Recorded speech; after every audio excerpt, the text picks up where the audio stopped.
ሶላታችሁ ላይ ደካማ ከሆናችሁ ወቅቱን ጠብቃችሁ የማትሰግዱ ከሆነ የምትሳነፉ የምትዳከሙ ወንድም እህቶች በእዝነላህ በአላህ ፍቃድ ከዚህ ንግግር በኋላ ሰላታችሁን ወቅቱን ጠብቃችሁ ትሰግዳላችሁ። ረሱል ሰለላሁ ዐለይሂ ወሰለም በሐዲሱ ትርጉም እንዲህ አሉ፣ አወሉ ማ ዩስአሉ ዐንሁ ልዓብዱ የውመል ቂያማ ሰላህ። መጀመሪያ የውመል ቂያማ አንድ ባሪያ ወደ አላህ ሱብሓነሁ ወተዓላ ሲቀርብ የሚጠየቀው ስለ ሰላቱ ነው። አስከተሉና ምን አሉ? ሰላቱ ካማረች፣ ሰላቱ ከተስተካከለች ሁሉም ስራው ያምራል፣ ሁሉም ስራው ይስተካከላል።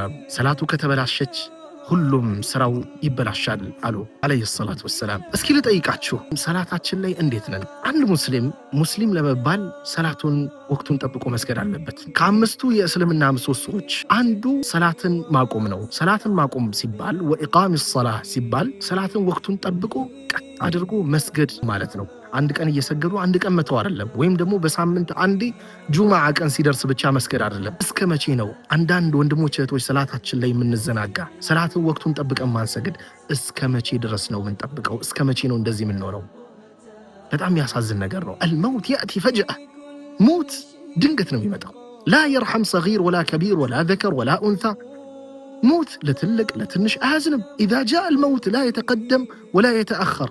ሞት ከመጣ ወደፊት አይቀድምም፣ ወደ ኋላ አይዘገይም። የማሰግዱ ሰዎች ይህን ሐዲስ ልብ ብላችሁ አድምጡ። ረሱል ሰለላሁ ዐለይሂ ወሰለም በሐዲታቸው ምን አሉ? በሐዲሱ ትርጉም አልዓህዱ አለዚ በይነና ወበይነሁም ሰላህ ፈመን ተረከሃ ፈቀድ ከፈር። በእኛና በካፊሮች መካከል ያለው ድንበር ሰላት ነች አሉ።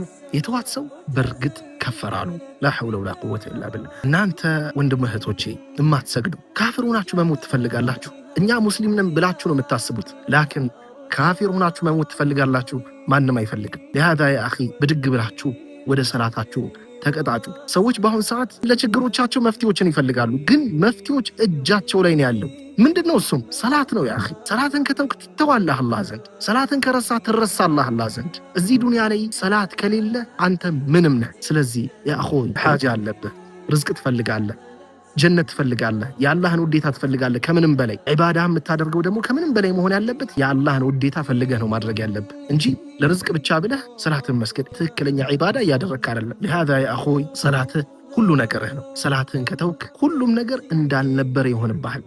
ሌላ ቦታ አትሂድ። የሆነ ችግር ካጋጠመህ ወደ ራስህ ተመልከት። ሰላቴን እየሰገድኩ ነው በአግባቡ አላህ እንደሚፈልገው ወቅቱን ጠብቄ ሳላዘገይ? እንዲህ ብለህ ጠይቅ። በኢዝኒላህ ተዓላ እንዲህ የምታደርግ ከሆነ ውጤቱን ፊት ለፊት ታገኘዋለህ።